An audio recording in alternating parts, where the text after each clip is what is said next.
Varicose veins తో బాధపడుతున్నారా? మన ఏవిస్ హాస్పిటల్లో 4500 రూపాయల లేజర్ స్కానింగ్ ఉచితం. నమస్కారం. కార్తీక పురాణం 7వ అధ్యాయంలోకి వచ్చాం.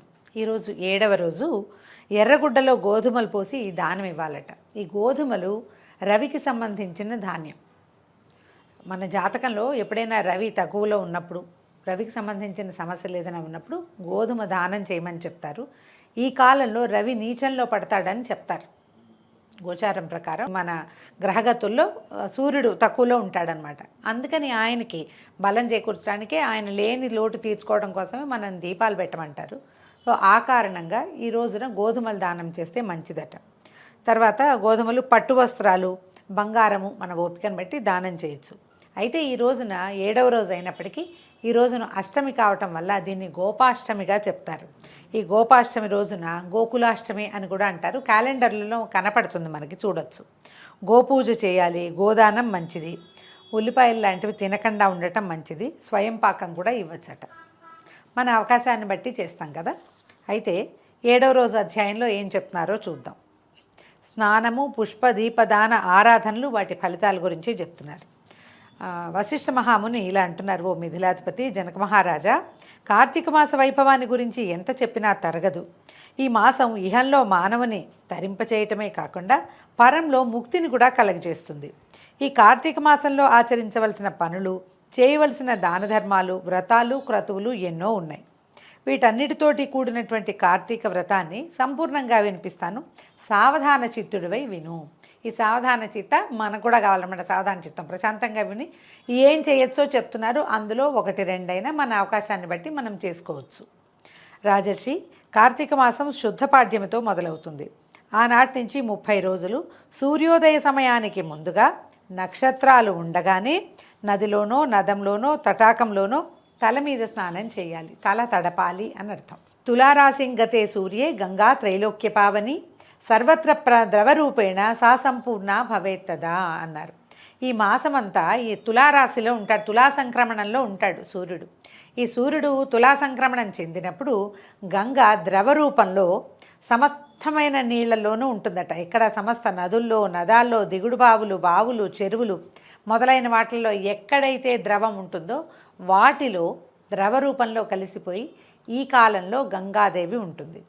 అందుచేత నీటిలో మునిగి తలస్నానం చేసి దోసిళ్లతో 3 సార్లు నీళ్లు తీసి ఆ నీటిని సూర్యునికి అర్ఘ్యంగా ఇచ్చి బయటికి రావాలి. తర్వాత ఆ తడిసిన బట్టలు పిండుకోవాలట. బట్టలు పిండకుండా ఆ బట్టలు విపదీయకూడదు, బట్టలు పిండేసుకోవాలి.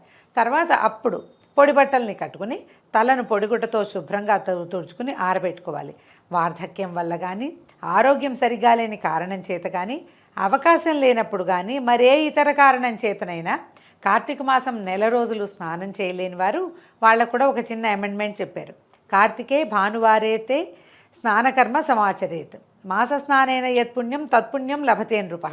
ఏమంటున్నారు? ఒకవేళ చేయలేకపోయారనుకోండి, ఆద్యేతి మధ్యమేచ దినేయ స్నానమాచరేత్ మాస స్నాన ఫలంతేన లభ్యతే నా సంశయ.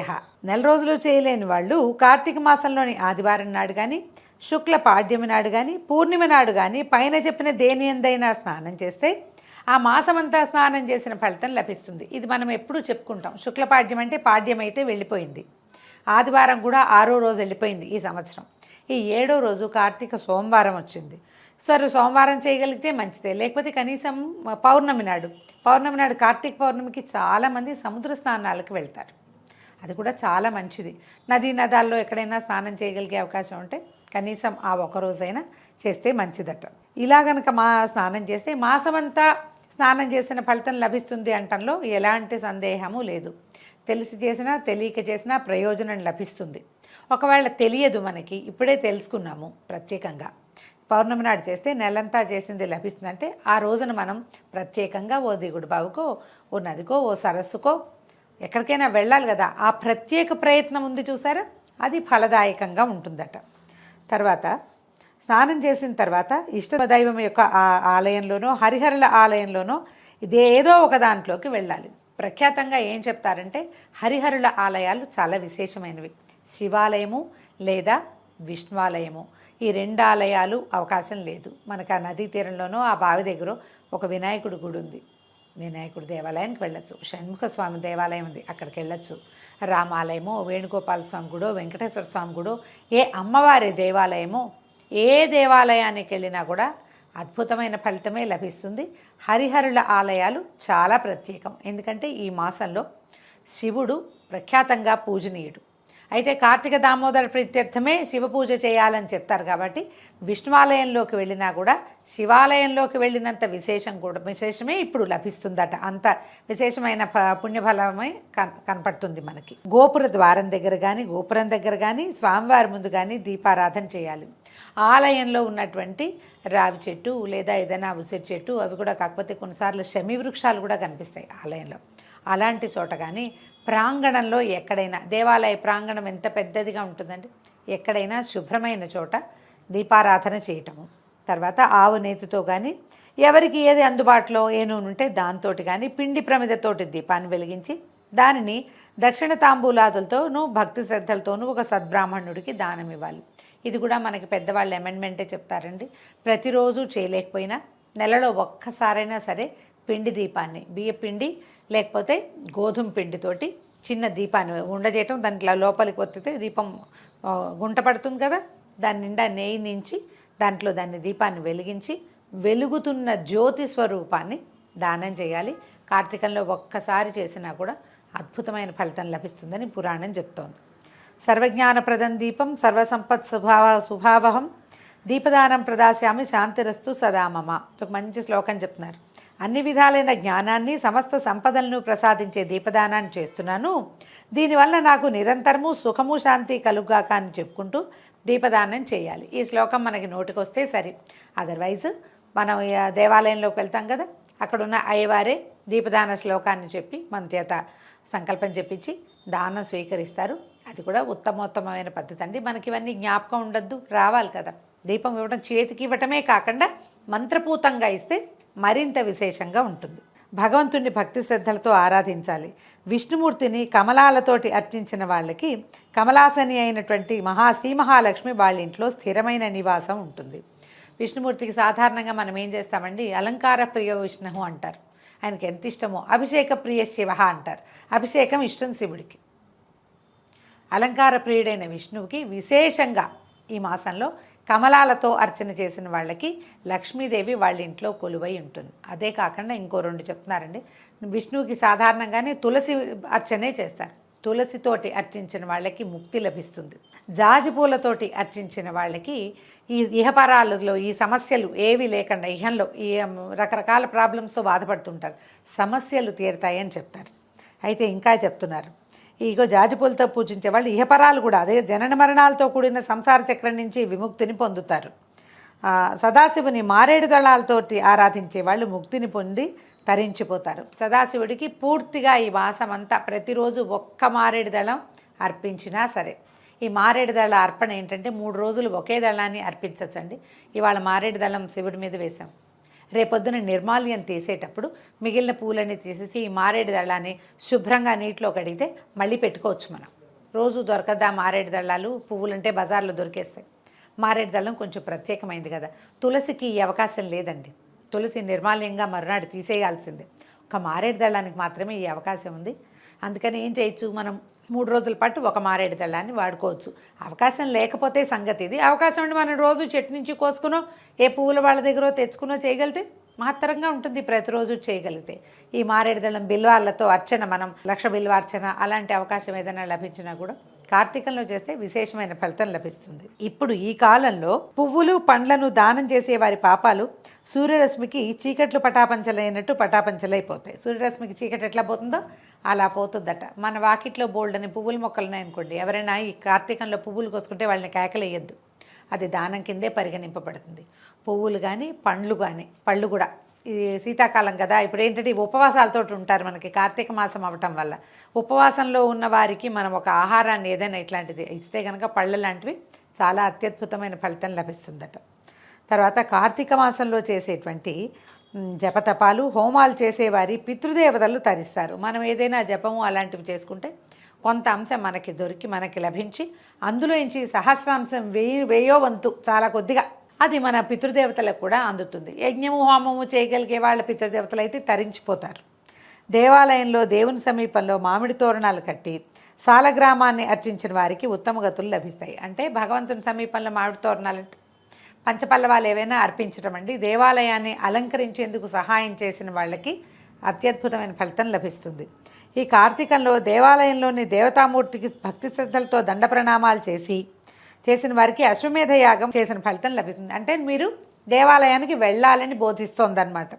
కార్తీకంలో ఉసిరి చెట్టు నీడలో దేవతార్చన చేసిన వారి జోలికి రావడానికి కానీ వాళ్ళని తేరిపార చూడ్డానికి కానీ యమధర్మరాజు కూడా సాధ్యం కాదు.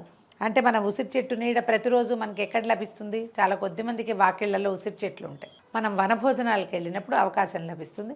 వనభోజనానికి వెళ్ళినప్పుడు తులసి చెట్టు దగ్గర ఒక దీపారాధన చేయటం, అక్కడ జరిగే సాలగ్రామార్చనలో పాలు పంచుకోవడం, ఒట్టి భోజనానికి చేయటం కోసం వెళ్ళటం అనే ఆలోచన చేయొద్దండి. వనభోజనం అనగానే భోజనాలకు మాత్రమే వెళ్తున్నామని అదేదో పిక్నిక్గా భావించొద్దు. మనని తరింపజేసే అవకాశం ఉంది మనకి. మనం కష్టాల్లోంచి, ఇబ్బందుల్లోంచి, పాపంలోంచి బయటపడేందుకు ఇదొక అవకాశంగా భావించి ఉసిరి చెట్టు ఉంటే దానికి మొక్కి దానికి చుట్టూతా 3 ప్రదక్షిణాలు చేసి సాలగ్రామార్చనలో పాలు పంచుకుంటే మంచి ఫలితం లభిస్తుంది. కార్తీక మాసంలో సాలగ్రామాల్ని తులసి దళాలతో పూజించిన వారు ధన్యులై తరిస్తారు. ఉసిరి చెట్టుతో కూడిన వనంలో భగవంతుని పూజించి వనభోజనం చేసిన వారు శరీరాన్ని వదిలిన తర్వాత పుణ్యలోకాలకు చేరుకుని తరిస్తారు.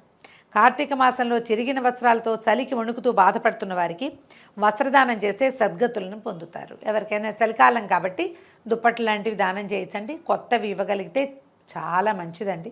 కొత్తవి కొని ఇది ఆ దారిలో రోడ్ల మీద పడుకున్న వాళ్ళు కనిపిస్తారు, బిచ్చగాళ్ళు, పాపం ఆశ్రయం లేని వాళ్ళు, నిరాశ్రయులు, అనాథులు, అలాంటి వాళ్ళకి ఇవ్వచ్చు.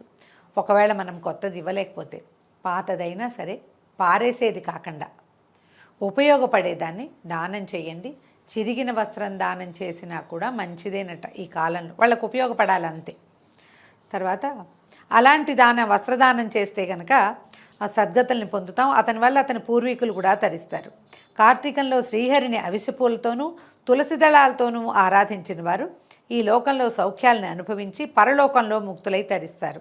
పరమేశ్వరుని జిల్లేడు పూలతో అర్చించిన వాళ్ళు సంపూర్ణమైన ఆయుర్దాయాన్ని అనుభవించి మరణించిన తర్వాత శివ సాయుధ్యాన్ని పొందుతారు. మామూలుగా జిల్లేడు పూల అర్చన మన ప్రాంతంలో చాలా తక్కువ చేస్తారండి.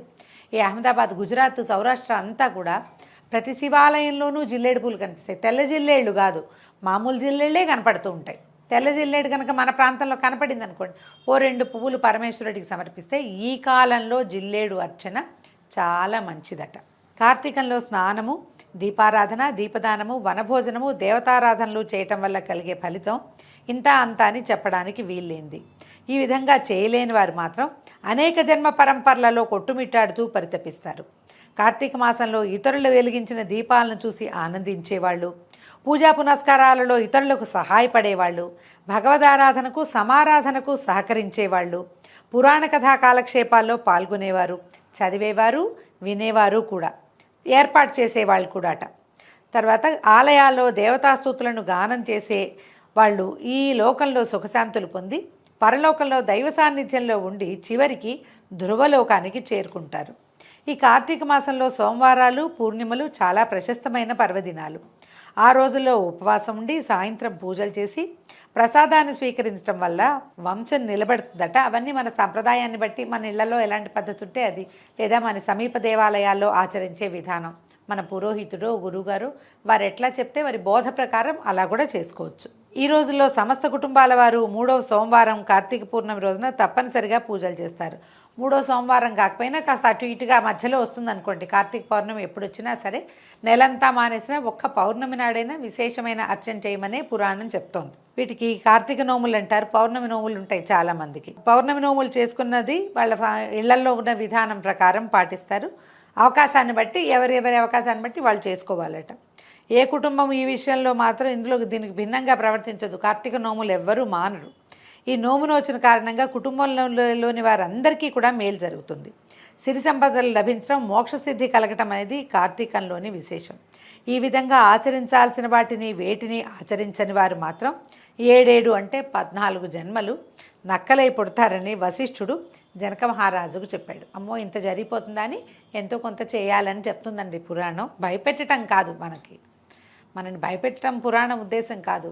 నీకు ఇంత చెప్తున్నాం కదా, అంతా కాకపోతే కొంతైనా చేసుకోవచ్చు కదా అని చెప్తోందనమాట. భగవంతుడు జ్యోతి స్వరూపుడని, కనుక దీపాన్ని ఆరాధిస్తే అజ్ఞానం తొలగటంతో పాటుగా జ్ఞానాది సమస్త సంపదలను ఆ భగవంతుడు ప్రసాదిస్తాడని వివరించాడు వశిష్ఠ మహర్షి జనక మహారాజుకి. అయితే దీంతో 7వ రోజు పారాయణ పూర్తయిందండి.